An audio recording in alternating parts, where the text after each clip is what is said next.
Hi, I'm Lee Partridge and welcome back to Col U TV for our last midweek show of 2023. I hope you're getting ready and looking forward to Christmas. As you can see, I've put the tree up. Jingle, jingle. On the show tonight, we'll take a look back at the game against Wrexham with the action and the reaction from the weekend. We've got a Q&A with Cameron McGeehan. Also, a chat and an interview with one of our academy players. And also, we'll be taking a look. Our under-18s took on a charity bike ride from Macmillan Cancer in honour of Pete McCormack, long-standing staff member here at Colchester United, who sadly passed away this year.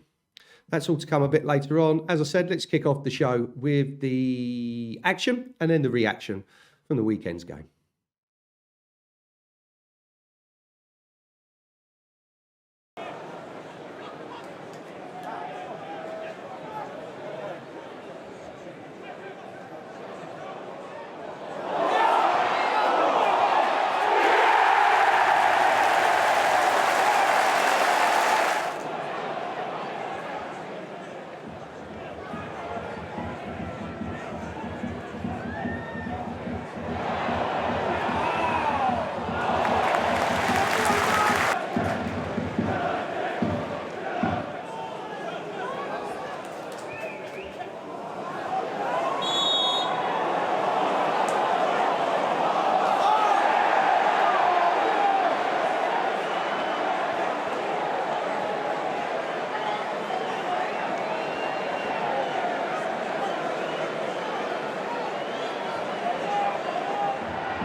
Tough to take any positives at the moment, Matty, because of the disappointment, but there certainly were in that game, wasn't there?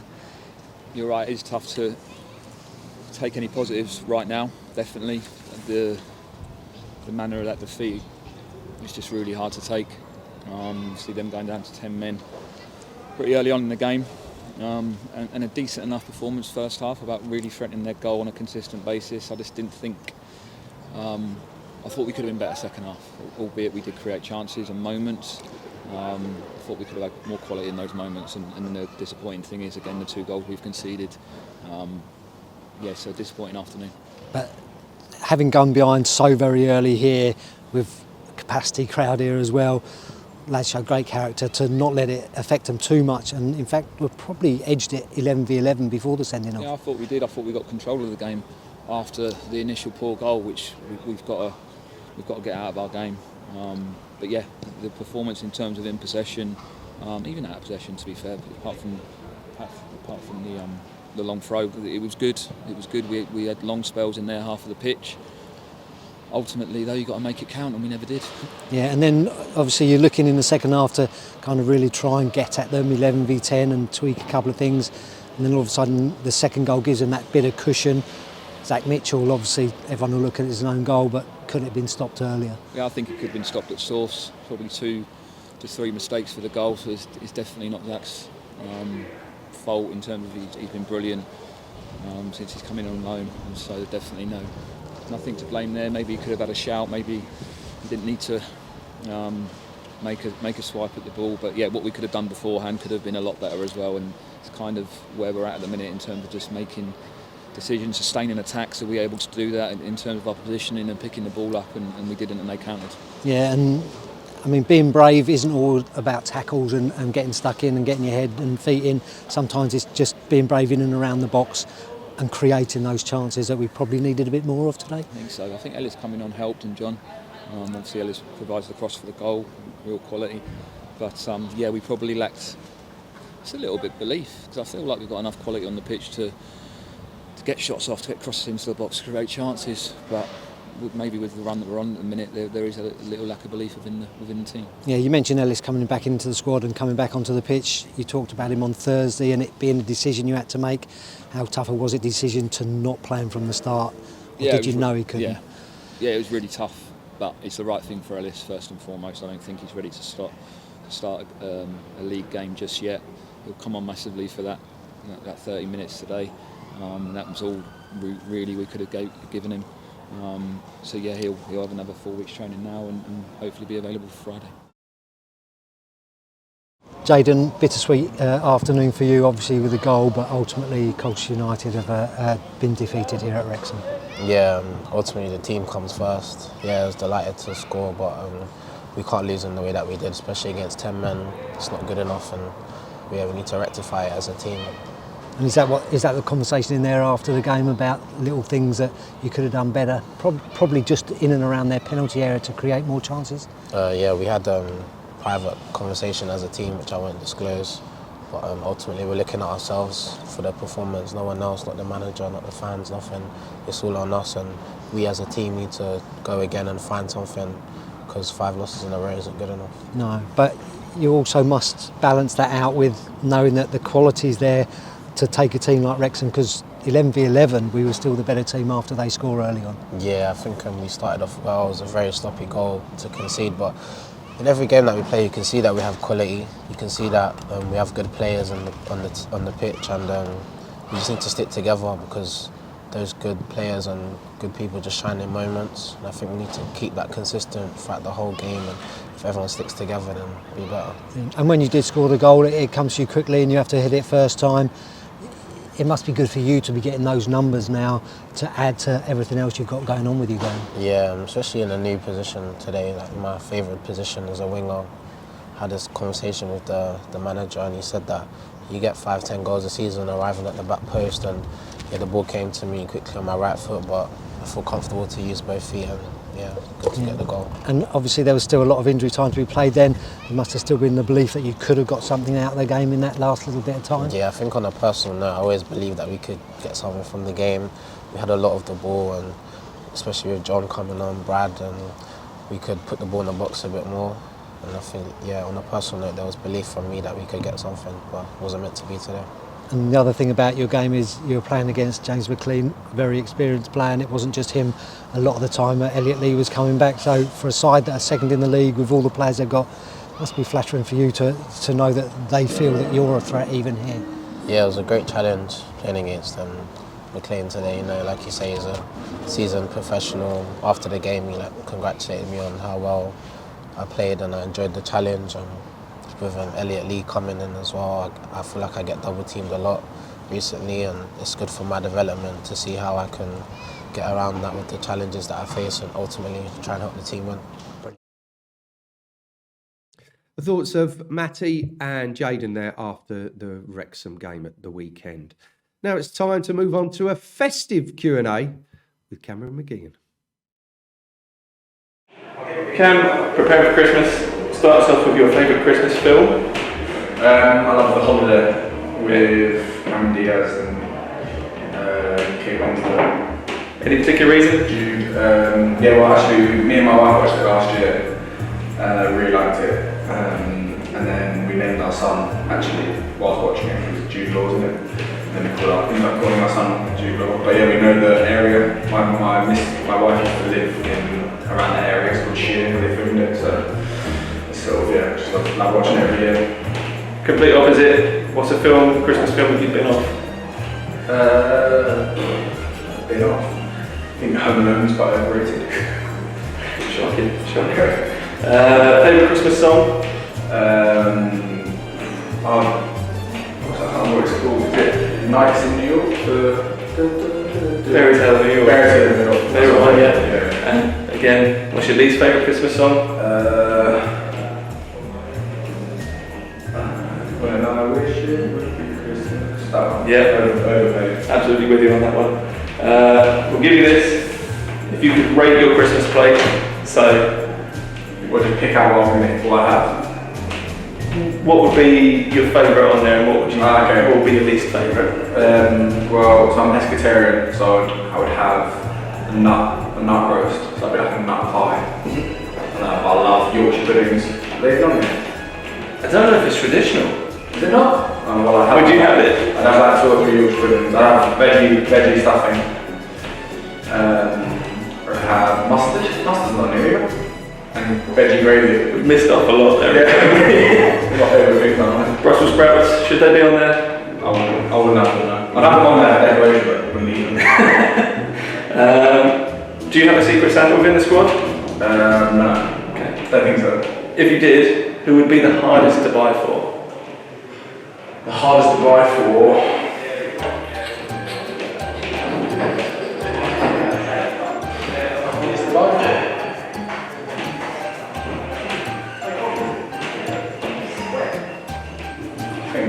Yeah, probably quite easy. I can think of something right from. Cool, that's fine. Christmas pudding, yes or no? Nah. No. Easy one. Talk us through the Christmas at the McGeehan household. Obviously, you probably train either morning or afternoon, but how does your Christmas day tend to go? Well, so I've been in Belgium for the last 3 years, so I haven't had a Christmas in London for a long time. But this year we're going to go for a walk in Richmond Park. We're going out for a pub lunch down the road from us with his family and my family all together, which would be nice. It's my baby Jude's first Christmas as well, so that'd be cool. So we'll go out for dinner and everyone come back to ours, sit in front of our fireplace and chill out probably. I'm sure everyone else will be drinking, but I obviously won't be able to. You mentioned you go to the pub. That probably answers one of the questions. Do you cook? Are you the main chef, or is your wife the main chef in the house? I do more of the cooking at our house, but I wouldn't be able to cook Christmas dinner. What was top of your Christmas list?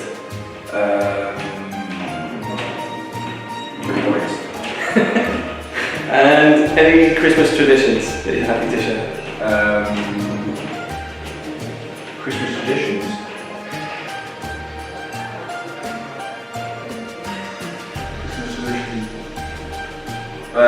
Every night, every Christmas Eve, I always read 12th the Night Before Christmas, which is a Christmassy book with my family. The festive thoughts of Cameron McGeehan there, and we'll have more first team Q&As throughout the rest of this season. Now it's time to move to the academy with another interview, looking at their footballing journey, and this time it's with T'aizo Marcel-Dilaver.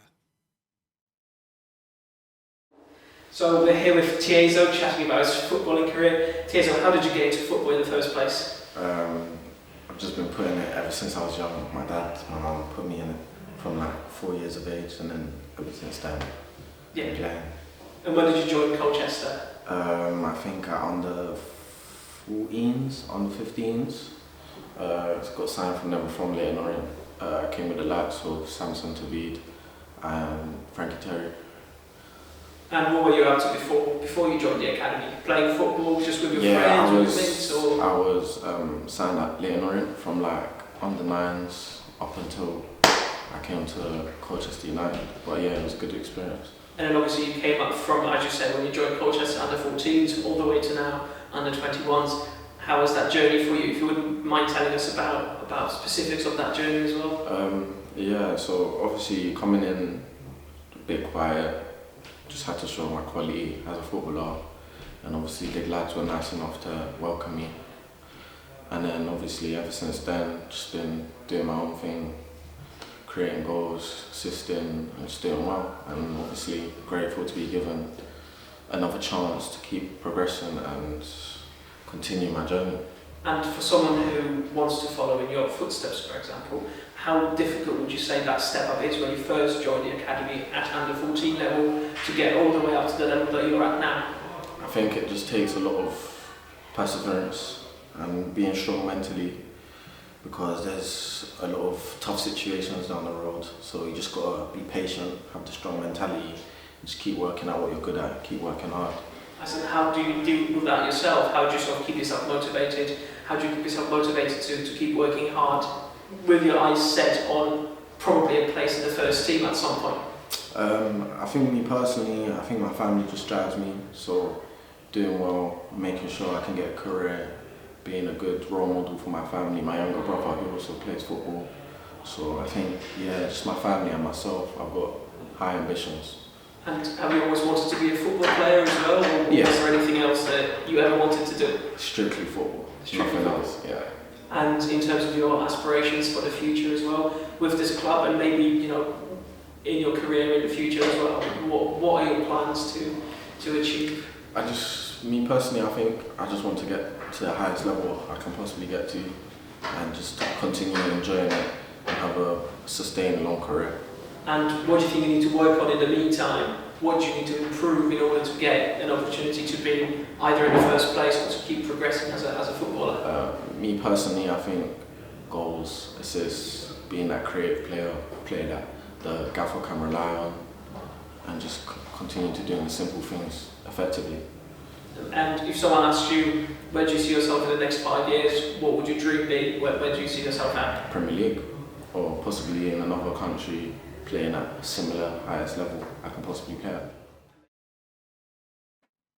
That's Chris catching up with T'aizo and talking about his footballing journey so far here at the academy at Colchester United. Talking of academies, it's now time to take a look at our under-18s who took on a charity bike ride for Macmillan Cancer, and this was in honour of our long-standing staff member Pete McCormack, who sadly passed away this year. Let's take a look at how they got on, and then I'll give you the details how you could still donate to Macmillan Cancer.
Wonderful to see the young lads getting involved in such an important cause. They reached their fundraising goal in honour of Pete McCormack, as I said, long-standing staff member here at Colchester United, who sadly passed away this year. They did it for Macmillan Cancer. They did raise their fundraising goal financially, but you can still donate if you'd like to. There's a QR code there. Hope I'm pointing to that right.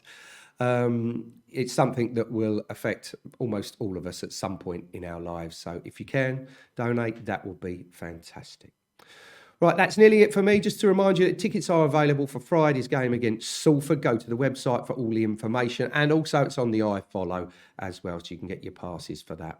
That's about it from me for the Midweek Show. Have a great week, whatever you're up to. I'll be back on Friday for the pre-match show. Until then, Merry Christmas. I'll see you Friday. It's goodbye for now.